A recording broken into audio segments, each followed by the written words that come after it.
Bismillahirrahmanirrahim. Assalamualaikum warahmatullahi wabarakatuh. Kumaha danana kabarna anak soleh soleha? Alhamdulillah sehat. Pada pagi hari ini kita ketemu lagi sama Bu Fitri ya di pembelajaran bahasa Sunda kelas 1. Tapi walaupun kita belum bisa ketemu tatap muka langsung, walaupun hanya lewat HP, tapi tidak mengurangi rasa semangatnya ya. Oke anak soleh-soleha. Nah, pada pagi hari ini kita akan mempelajari tentang bahasa Sunda di pengajaran 2. Di pengajaran 2, anak soleh-soleha bisa buka di buku paketnya di halaman 32. Nah, dibuka ya, 32. Di sini ada meminta izin ke guru, dan di halaman 30 minta izin ke babaturan. Itu artinya yang 32 meminta izin kepada guru, dan yang 34 itu meminta izin kepada teman. Nah, di sana ada dua yang akan kita bahas ya, tentang meminta izin kepada guru dan meminta izin kepada teman.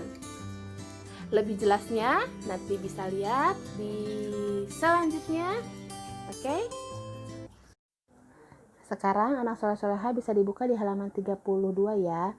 Nah, di sini ada meminta izin ke guru. Meminta izin ke guru atau ka saluhureun kudu ngagunakeun bahasa hormat atau bahasa lemes. Jadi kalau kita mau minta izin kepada orang yang lebih tua dari kita, itu harus menggunakan bahasa lemes atau bahasa hormat yang sopan santun. Contohnya ada di buku paket juga, dan salah satunya itu wilujeng encing Pak Guru, punten abdi bade kaluar sakedap. Nah, ini tuh salah satu contoh kalimat meminta izin menggunakan bahasa yang lemes. Anak soleh-soleha nanti bisa dilihat ya di buku paket, dan ke halaman 34 di sini ada meminta izin ke babaturan. Meminta izin ke babaturan bisa menggunakan bahasa basajan. Nah, bahasa basajan itu yaitu bahasa sederhana. Contohnya itu kalimatnya punten kuring rek kaluar. Nah, ini salah satu contoh kalimat meminta izin ke babaturan. Nah, di sini menggunakan bahasanya yang sederhana karena untuk teman. Kalau sama teman menggunakan bahasa yang basajan. Basajan yaitu bahasa sederhana. Nanti anak soleh-soleha bisa dilihat ya contohnya di halaman 34. Nah, di paling bawah nanti ini ada kalimat kabaturan dan kalimat saluhureun. Ibu guru akan baca, nanti anak soleh-soleh ikutin ya. Nah, contohnya kalau ke teman bahasanya seperti ini. Punten kuring rek lewat. Nah, kalau untuk ke saluhureun, punten abdi bade ngalangkung. Nah, kalau ini untuk ke teman, kuring nginjem patlot, abdi nambut patlot.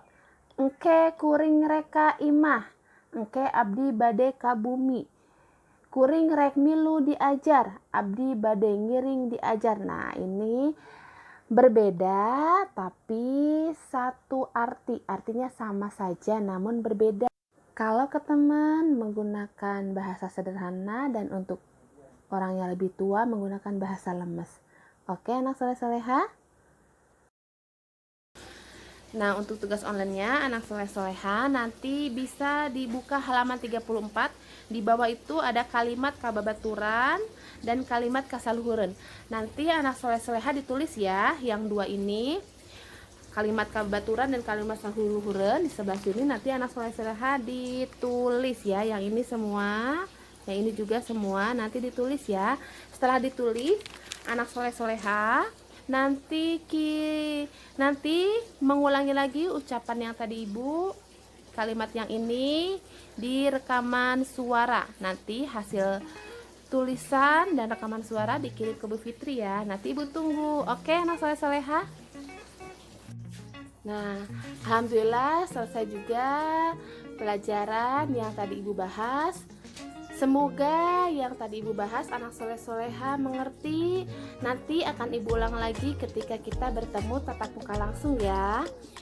Dan Ibu mengucapkan mohon maaf apabila dalam penyampaian Ibu masih ada kekurangan. Dan Ibu juga berpesan kepada anak soleh-soleha tak henti-hentinya untuk selalu menjaga kesehatan diri, menjaga tubuh kita agar selalu sehat, dengan makan makanan bergizi, tidak jajan sembarangan.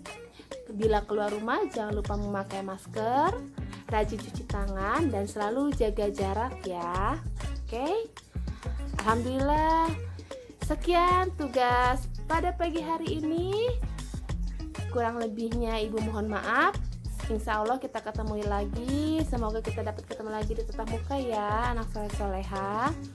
Sekian dari Ibu. Wassalamualaikum warahmatullahi wabarakatuh. Dadah.